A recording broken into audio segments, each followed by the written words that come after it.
Assalamualaikum warahmatullahi wabarakatuh. Salam sejahtera bagi kita semua. Perkenalkan, saya Sena Wijayanto, salah satu dosen program studi Sistem Informasi Institut Teknologi Telkom Purwokerto. Pada kesempatan kali ini, saya akan menjelaskan mata kuliah yang saya ampu, yaitu Kecerdasan Buatan Sistem Informasi. Mata kuliah Kecerdasan Buatan Sistem Informasi merupakan salah satu mata kuliah wajib semester 6 dengan bobot 3 SKS. Mata kuliah ini memberikan pemahaman di bidang teori kecerdasan buatan, baik mengenai perangkat lunak, perangkat keras, antarmuka pendukungnya, maupun teknik dan implementasi kecerdasan buatan dalam dunia nyata. Capaian pembelajaran pada perkuliahan ini yaitu CPMK 1, mahasiswa mampu menjelaskan konsep dasar kecerdasan buatan dan teknik-teknik dalam kecerdasan buatan. CPMK 2, mahasiswa mampu mengimplementasikan metodologi yang sistematis dalam pembuatan artificial intelligence atau kecerdasan buatan. Pada kuliah kecerdasan buatan sistem informasi, terdapat 4 materi pokok antara lain yang pertama, konsep kecerdasan buatan dan penerapan aplikasi kecerdasan buatan. Yang kedua adalah pemrosesan data. Yang ketiga, pemodelan klasifikasi, regresi, dan clustering. Dan yang terakhir, evaluasi model. Proses perkuliahan dilaksanakan secara luring di dalam ruangan kelas. Selain itu, pada pelaksanaan perkuliahan juga memanfaatkan LMS atau Learning Management System yang dimiliki oleh Institut Teknologi Telkom Purwokerto. Terdapat 3 metode pembelajaran dalam perkuliahan ini, antara lain metode ceramah dan diskusi, analisis studi kasus, serta presentasi dan diskusi dari proyek yang telah dikerjakan oleh mahasiswa secara berkelompok. Pada awal semester, saya akan memberikan RPS dan capaian pembelajaran, kontrak perkuliahan, serta materi ajar selama 1 semester, sehingga mahasiswa dapat mengetahui dan siap dengan materi apa saja yang akan dipelajari selama 1 semester ke depan. Sistem penilaian mata kuliah ini yaitu dengan melakukan asesmen pada setiap CPMK. Bobot CPMK 1 memiliki bobot sebesar 45% dan bobot CPMK 2 memiliki bobot sebesar 55%. Asesmen terhadap CPMK dilaksanakan setiap akhir capaian mata kuliah diselesaikan. Jika terdapat mahasiswa yang tidak lulus pada saat asesmen capaian mata kuliah, maka mereka akan diberi kesempatan untuk mengulang atau remedi. Berikut ini akan kita saksikan cuplikan dari proses pembelajaran yang saya laksanakan di dalam kelas. Oke, Assalamualaikum warahmatullahi wabarakatuh. Waalaikumsalam warahmatullahi wabarakatuh. Oke, selamat sore semuanya. Jadi hari ini kita akan melanjutkan kuliah kita di kecerdasan buatan sistem informasi. Jadi hari ini kita akan belajar tentang klasifikasi. Untuk algoritmanya nanti akan saya jelaskan tentang bagaimana membuat klasifikasi menggunakan metode Bernoulli. Jadi untuk hari ini nanti saya akan menjelaskan tentang pertama itu apa itu klasifikasi, gitu ya, pengertiannya. Terus kemudian apa contohnya klasifikasi, kemudian metode-metodenya, metode-metode yang kita bisa gunakan untuk membuat klasifikasi, lalu pengenalan naive Bayes, dan yang terakhir nanti akan saya jelaskan juga bagaimana contoh kasusnya, contoh bagaimana membuat klasifikasi menggunakan naive Bayes. Oke, tapi sebelum kita masuk ke sini, kita review ulang dulu ya di mata kuliah di pertemuan yang sebelumnya. Di pertemuan sebelumnya sudah saya jelaskan tentang apa itu artificial intelligence, apa itu kecerdasan buatan, kemudian contoh-contohnya apa gitu, Mas. Saya ingin tanya sekarang, apa kemarin yang sudah kita bahas ya, apa itu kecerdasan buatan? Di sini Ya, sekarang. menurut saya artificial intelligence atau kecerdasan buatan merupakan sebuah program yang dibuat untuk membantu manusia, di mana artificial intelligence tersebut merupakan kecerdasan yang merupakan kecerdasan manusia, di mana juga itu dapat memanipulasi seperti teks, gambar, dan juga video. Untuk contoh sederhananya mungkin yang biasanya dipakai oleh banyak orang yaitu ChatGPT, di mana kecerdasan dapat mengirimkan sebuah image. Ya, jadi tepat ya jawabannya ya. Itu berarti kalian masih ingat yang kemarin kita sudah belajar tentang apa itu AI. Jadi konsepnya ya, intinya adalah ketika kita belajar AI, konsep utamanya adalah kita ingin membuat agar si program yang mungkin kalau kita bikin program biasa itu kan cuma if else gitu ya. Cuma dia programnya dia akan berjalan ya seperti itu. Ketika tidak diprogram dia tidak akan paham. Nah di sini kita ingin membuat si program itu lebih pintar seperti layaknya manusia. Nah, kemudian layaknya manusia seperti apa ya? Jadi kita bisa melakukan seperti pekerjaannya manusia. Contohnya ya, tadi misalkan ChatGPT itu kan contohnya adalah dia bisa paham dengan apa pertanyaan kita. Kayak kita ngomong gitu ya. Jadi kayak kita bukan seperti ngomong dengan komputer gitu. Kita kayak ngomong seperti orang ketika kita tanya dia bisa jawab respon. Nah itu adalah contoh dari artificial intelligence. Jadi di sini ya kemarin ya artificial intelligence itu adalah sebuah bidang ilmu komputer di mana tujuannya adalah menciptakan agar si program komputer tadi itu mampu meniru dan melakukan fungsi kognitif manusia. Dan di sini nanti ketika ingin membuat, jadi nanti kita akan menggunakan algoritma ya, untuk melakukan proses data, mengenali pola dan membuat prediksi berdasarkan nanti data-data informasi yang kita tersedia. Oke, kita lanjut ya tadi. Di materi sekali ini kita akan belajar tentang klasifikasi. Nah, apa itu klasifikasi? Klasifikasi itu adalah suatu tugas dalam machine learning di mana kita ingin mengelompokkan data yang ada menjadi satu atau lebih kelas. Jadi di sini nanti kita akan punya sebuah data, kumpulan data, kemudian dari data-data ini kita akan mengelompokkan menjadi kelas-kelas, bisa satu kelas dan dua kelas atau lebih. Kemudian proses ini nanti ya ketika kita ingin memasukkan kelas-kelas tadi, itu kita akan melibatkan pembuatan model. Jadi dari model itu kita akan dapat memprediksi nanti kira-kira kelas apa gitu ya, ketika kita punya data baru.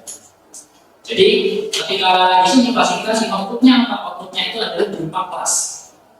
Jadi nanti outputnya adalah berupa kelas atau mungkin bisa kita katakan juga sebagai label, sesuai dengan nanti inputan datanya. Kemudian contohnya apa? Oke, contohnya adalah misalkan ini ya. Kita mungkin kalian sudah tahu ya, ada program pengenalan wajah. Nah, pengenalan wajah itu adalah salah satu contoh dari klasifikasi. Inputannya apa? Inputannya adalah gambar. Jadi misalnya kita punya gambar wajah ini, kemudian nanti kita masukkan. Outputnya apa? Outputnya adalah berupa kelas. Kelasnya apa?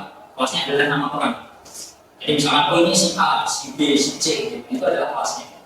Jadi outputnya adalah si identitas orang itu. Terus contoh yang lain lagi, misalkan saya punya sebuah software untuk mendiagnosa medis penyakit gitu ya. Jadi kita bisa tahu misalkan oh ini nanti ada sakit apa yang dimiliki oleh si pasien itu berdasarkan nanti gejala-gejalanya. Berarti inputannya apa? Inputannya adalah gejalanya tadi. Misalkan kalau demam berdarah, nanti ternyata trombositnya berapa, demam atau tidak, misalkan. Nah itu adalah inputannya, gejala-gejalanya. Outputnya apa? Outputnya adalah jenis penyakitnya. Berarti misalkan tadi, outputnya adalah dia demam berdarah atau tidak. Nah, jadi itu adalah contoh dari klasifikasi. Jadi di sini untuk di klasifikasi kita akan mengelompokkannya ke kelas-kelas tertentu, gitu ya, berdasarkan data yang sudah ada. Oke, kemudian metodenya apa? Jadi di sini ada beberapa metode dalam klasifikasi. Jadi ada beberapa algoritma yang sering kali kita gunakan untuk melakukan klasifikasi. Yang pertama adalah kita bisa menggunakan decision tree. Jadi decision tree ini nanti kita akan membuat sebuah struktur pohon untuk mengambil keputusan. Jadi kita akan bikin gitu ya, hasil akhirnya itu pohon gitu, seperti silsilah atau daftar silsilah itu pohon gitu. Nah itu nanti hasil akhirnya adalah keputusannya. Kemudian ada juga ini yang KNN, extintor. Jadi di sini kita akan klasifikasikan data berdasarkan tabel tetangga yang dekat. Jadi nanti kalau kita gambarkan itu datanya nanti kita yang paling dekat yang mana? Kalau yang paling dekat maka dia masuk ke tabel yang sama. Kemudian ada juga yang SVM. Di SVM atau support vector machine, jadi kita akan mencari hyperplane. Jadi hyperplane ini nanti yang memisahkan kelas-kelasnya. Jadi kalau ada kumpulan data, nah itu kita akan cari bagusnya gimana. Nah, ketika ada data baru, nanti dia masuk golongan yang mana. Terus yang keempat ada random forest. Jadi kalau random forest ini sebenarnya hampir mirip seperti decision tree. Ya, cuma di random forest ini nanti kita akan bikin banyak kombinasi dari banyak decision tree. Jadi dia nanti kita cuma satu, tapi banyak di random forest. Nah, fungsinya apa? Ketika kita bikin decision tree-nya itu banyak, maka kita akan bisa meningkatkan akurasinya. Yang terakhir itu adalah menggunakan name bias. Name bias itu nanti kita akan menggunakan teorema bias yang asumsinya itu ini ada independensi antar fiturnya. Nah ini nanti yang akan saya jelaskan mungkin name bias. Oke, jadi sebelum masuk ke metode itu, ketika kita bicara proses klasifikasi, bagaimana caranya ketika kita ingin melakukan klasifikasi? Caranya adalah yang pertama kita harus punya datanya dulu. Kita punya data set. Nah, datanya itu tidak bisa langsung kita lakukan proses semuanya. Biasanya prosesnya adalah kita bagi dulu, jadi dua. Yang pertama adalah kita bagi untuk ini data lapis, training data. Terus yang kedua adalah kita gunakan untuk data uji atau testing data. Nah, data latih ini nanti yang kita gunakan untuk training data itu untuk mengembangkan modelnya. Jadi kalau kita misalkan belajar gitu ya, ketika kita belajar, kan berarti kita latih dulu. Nah, kita latihannya itu menggunakan data latih. Nah, setelah kita belajar, selanjutnya kan kita akan ujian. Tidak mungkin kan kalau kita ujian itu menggunakan soal-soal yang sudah kita pelajari. Biasanya kalau nggak mungkin ada guru yang, jadi ini saya kasih ini ya ujiannya besok, soalnya sama. Karena kalau seperti itu jadinya kita nggak bisa ini yang menilai apakah sih seseorang itu pintar atau enggak. Gitu. Jadinya kan mengapa? Apalagi komputer. Kalau komputer seperti itu ya pasti sebenarnya jawabannya jadi benar. Makanya kita harus punya data uji. Nah data uji nanti yang kita gunakan untuk mengukur performa. Nah dari sini berarti kita sudah punya data latih sama data uji. Data latih ini nanti kita akan mengembangkan model atau prosesnya itu kita sebut dengan training data. Kemudian data ujinya itu kita gunakan untuk testing datanya. Untuk menguji apakah nanti model yang sudah kita hasilkan dari proses training itu performanya bagus atau tidak. Itu adalah proses dari klasifikasi. Selanjutnya pengenalan name bias ya. Jadi di sini ini name bias adalah salah satu dari metode yang kita gunakan bisa kita gunakan untuk klasifikasi. Jadi di sini nanti kita akan menggunakan teorema bias, di mana di dalam teorema bias itu asumsinya adalah independensi antar fitur-fitur yang diberikan. Maksudnya adalah ketika kita ini ya fitur-fiturnya itu independen. Jadi tidak ada kaitannya antar fitur-fitur itu. Nah ini adalah rumusnya. Jadi rumus dari teorema bias adalah seperti ini ya. Jadi ada P A dividend B, ya. P A dividend B itu adalah probabilitas suatu peristiwa A terjadi jika B telah terjadi. Jadi kalau kita misalnya ini probabilitas A dividend B itu rumusnya adalah P B dividend A kali P A bagi P B. Jadi kalau yang P B dividend A itu adalah probabilitas suatu peristiwa B terjadi jika peristiwa A telah terjadi. Nah kalau P A nya adalah probabilitas awalnya dari peristiwa A, P B nya itu adalah probabilitas dari peristiwa B. Jadi ini adalah rumusnya. Nanti ketika kita menghitung menggunakan MBS, kita akan menggunakan rumus ini. Oke, kita coba lanjut ke contoh kasusnya. Jadi kalau contoh kasusnya misalkan di sini saya punya sebuah dataset. Jadi datasetnya adalah seperti ini ya. Jadi terdapat 14 data latih. Jadi di sini kan ada ya data latih pertama ini. 1, 2, 3, 4, 5, 6, 7, 8, 9, 10, 11, 12, 13, 14. Jadi ada 14 data. Di mana di 14 data ini ada fitur-fiturnya. Jadi fitur itu kolomnya. Jadi di sini ada 4 atribut. Yang pertama adalah auto. Auto apa ya? Terus kemudian ya namanya ada sunny berarti cerah, hujan. Terus kemudian ada temperatur, temperatur dari suhunya. Ada panas, dingin, sedang. Kemudian humidity dan juga ini dingin. Nah dari sini ini kan berarti ada data cuaca. Nah di sini nanti ada keputusannya atau kita bisa katakan ini adalah labelnya. Jadi di sini ada label atau kelasnya. Tadi kan kalau diklasifikasikan kita ingin mencari kelas ya, outputnya ada berupa kelas atau tabel. Nah, ini adalah datanya ya. Datanya adalah ketika misalkan contohnya seperti ini yang data pertama, ketika nanti outputnya adalah sunny, kemudian temperaturnya kuat, humidity-nya high, terus kemudian wind-nya itu weak, maka keputusannya adalah kita tidak bermain tenis.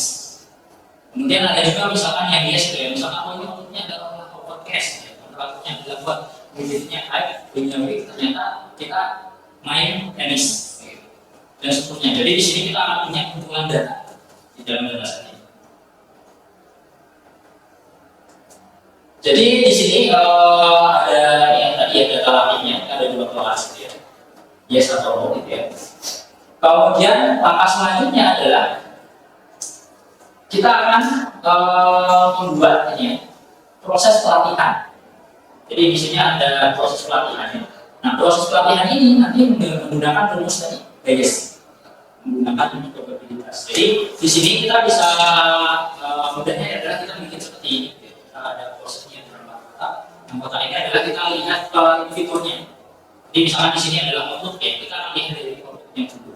Outputnya di sini ada sunny, outputnya sama rain. Ini kan ada tiga output. Kemudian di sini ada yang bias sama plano. Nah, kita akan hitung.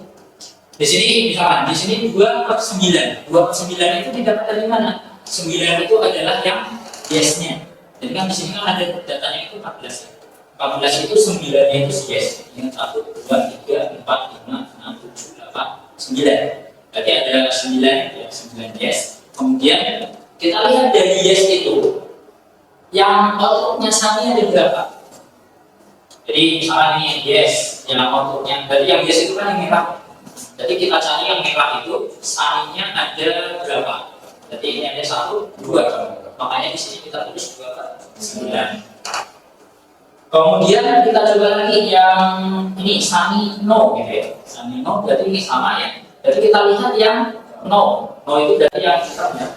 Yang hitam tadi dari sini kita coba lihat yang sunny ada berapa? Ya 1, 2, dan 3. Nah, oke, berarti jadi hasilnya adalah 3/5. Nah, kemudian kita lanjutkan ke semuanya. Jadi mulai dari yang overcast, ya. Dan kita lihat lagi yang yes, ya. Di sini ada 1, 2, 3, 4. Ya. Jadi ada 4/9 gitu ya. Kemudian yang right, gitu ya. Yang right begini ada 1, 2, 3, 9. Yang no juga sama gitu ya. Kalau no overcast ada di sini, tidak ada, berarti kita tulis saja di sini mau, mau lima. Kemudian di remnya, ya, apakah di yang no ada 1, 2, ya, di sini 2/5. Itu baru yang satu atribut untuk itu. Kemudian kita lanjutkan ke atribut yang selanjutnya, yang temperatur, sama seperti tadi, gitu. Jadi kita lihat di sini 2/9, 2/9 dari mana ya? Kita lihat ya, yang yes itu dari kan yang merah. Ya. Yang merah itu ada babnya itu ada 1, kemudian ada 2, ya, ada 2 yang jadi ini 2/9. Kemudian yang mana juga sama, ya, temperaturnya di sini ada 1, kemudian 2, 3, 4, jadi di sini 4/9 dan seterusnya. Jadi kita akan bikin di semua atributnya ada output, temperatur, humidity sama wind. Nah setelah itu, setelah kita bikin ini, selanjutnya kita juga membuat yang ini ya, peluang yang bias dan juga plano. Jadinya berapa? 9, yang bias itu adalah 9/14. Didapat dari mana? 14 itu adalah jumlah datanya. Jumlah datanya itu adalah 14. Kemudian 9-nya itu dari yang kita cari yang bias. Ini kan yang 1, 2, 3, 4, 5, 6, 7, 8, 9, 14. Kemudian di sini juga sama, plano-nya adalah 5/14. Jadi maunya di sini 1, 2, 3, 4, 5. Nah ini adalah proses pelatihannya. Selanjutnya adalah berarti kita udah tahu nih proses pelatihannya seperti itu ya tadi sudah ada. Kemudian kita akan punya misalkan data baru. Data barunya ini seperti ini. Outputnya adalah sunny, temperaturnya adalah humidity-nya high, ininya wind-nya adalah strong. Nah di sini berarti hampir sama saja dengan yang ini. Berarti di sini ada data ke-15. Data ke-15 itu adalah seperti ini.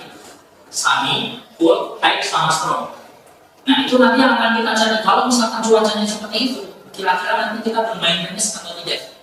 Jadi kita memprediksi kelasnya itu. Kita mau main tenis atau tidak. Caranya bagaimana? Jadi kita akan melihat tabel yang sudah kita bikin tadi. Ini kan tabel yang kita bikin tadi.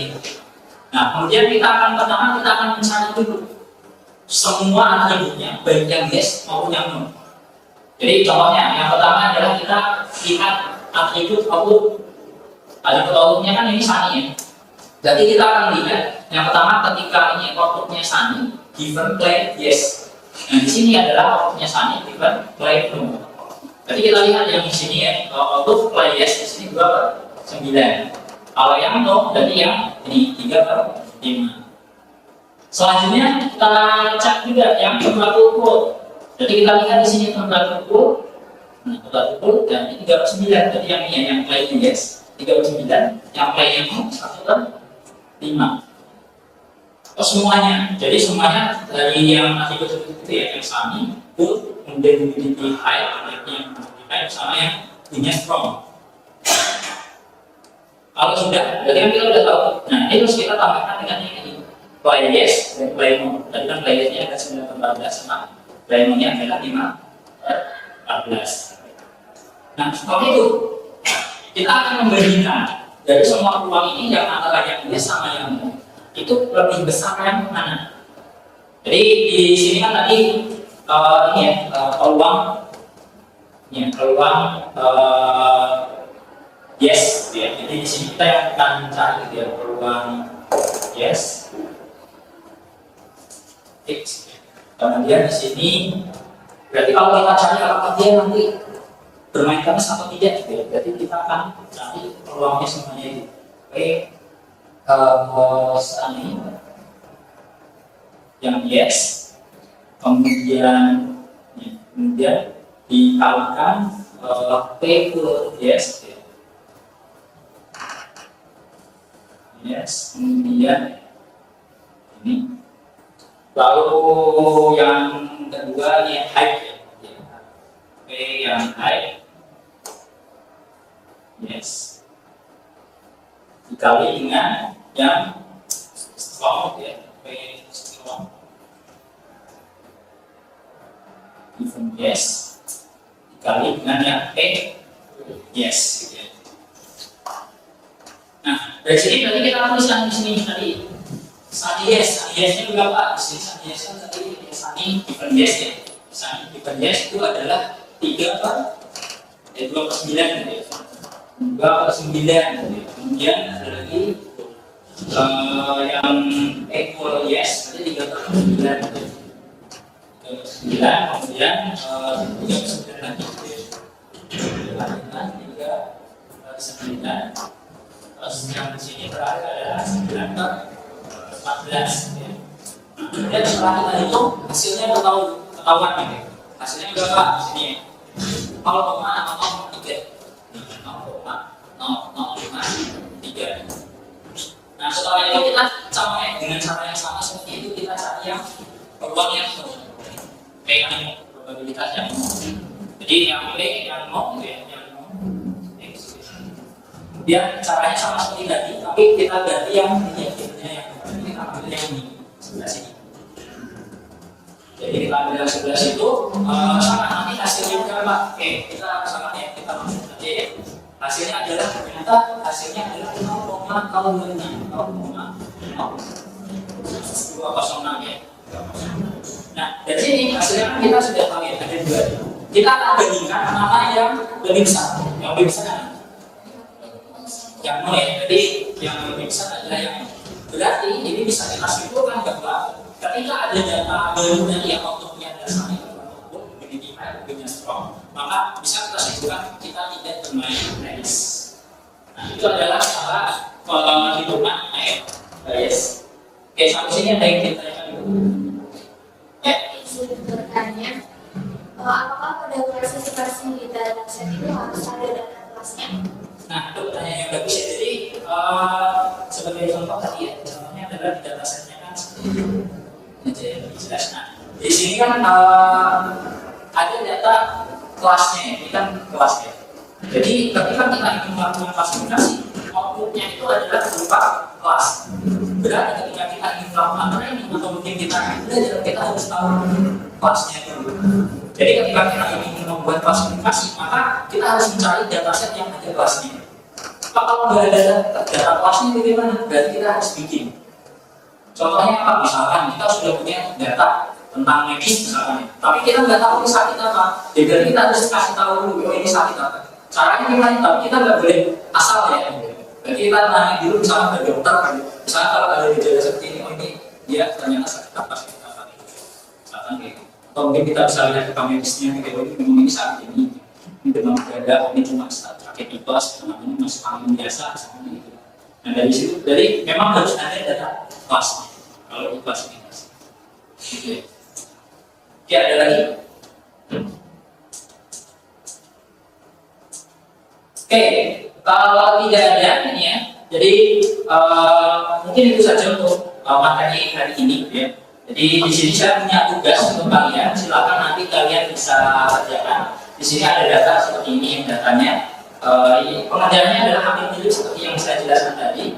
Jadi berdasarkan dataset ini, kalau misalkan ada data baru yaitu ini ya, C1 atau datanya adalah mahal, kemudian jarak dari pusat kotanya sedang dan angkutan umumnya ada, kira-kira nanti keputusannya apa?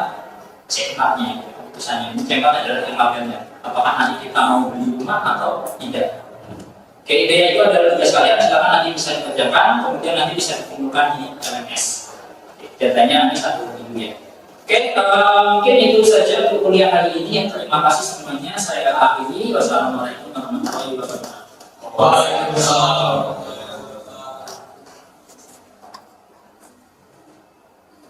Demikian deskripsi singkat dan cuplikan proses pembelajaran untuk mata kuliah Kecerdasan Buatan Sistem Informasi yang saya ampu untuk mahasiswa program studi S1 Sistem Informasi Fakultas Informatika Institut Teknologi Telkom Purwokerto. Semoga dapat menjadi gambaran mengenai kinerja pengajaran yang telah saya lakukan, khususnya pada mata kuliah Kecerdasan Buatan Sistem Informasi. Saya mengucapkan terima kasih kepada seluruh tim penilai dan tim panitia sertifikasi dosen SMART tahun 2024, khususnya dari Direktorat Sumber Daya Dirjen Dikti dan Ristek, Kemendikbudristek Indonesia. Saya juga mengucapkan terima kasih kepada Institut Teknologi Telkom Purwokerto, Fakultas Informatika, rekan sejawat dosen, dan mahasiswa. Demikian yang saya dapat sampaikan. Mohon maaf atas segala kekurangan. Wassalamualaikum warahmatullahi wabarakatuh.